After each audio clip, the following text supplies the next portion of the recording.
blank is the most lopsided trade of all time. Think about what happened today. There are a lot. I mean, Kareem Abdul-Jabbar was traded from the Bucks to the LA Lakers, but there's a different climate back then. He could demand that, and the NBA wanted him, the biggest star, to be in a bigger market, so they kind of helped that out behind the scenes. But I'm going to turn to my roots in St. Louis. Brock for Brolio stands out. Lou Brock for Ernie Brolio. That was a steal. And Cub fans, don't forget it. The Cardinals, because Lou Brock stole all those bases and had 3,000 hits. But I look to what brought the only Super Bowl in Rams franchise history, the only one they won while in St. Louis, the deal in 1999 where Charlie Armey sent a second and fifth round draft pick to the Indianapolis Colts for Marshall Faulk. Wow. Now, it worked out okay for the Colts. They ended up drafting Edgerrin James in that very draft, and he turned out to be a pretty good compliment to Peyton Manning. But Marshall Faulk, in my estimation, is the greatest running back of all time. Now, I'm biased, but no one could run, catch, and block like Marshall Faulk could in a complete package. And Kurt Warner was the trigger man, but the ignition, the catalyst of the greatest show on turf, it was Marshall Faulk, because you could not cover him.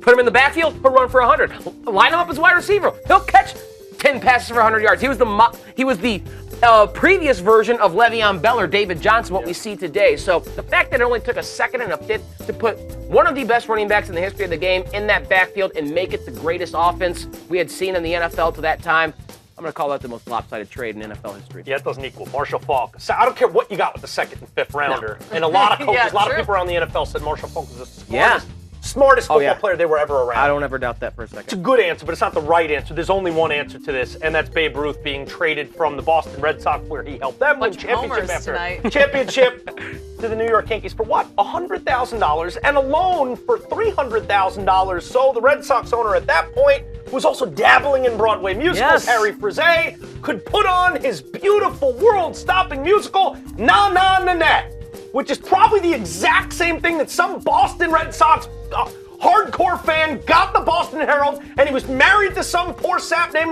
Nanette and said, No, Nanette, they traded Ruth! The hell is going on here?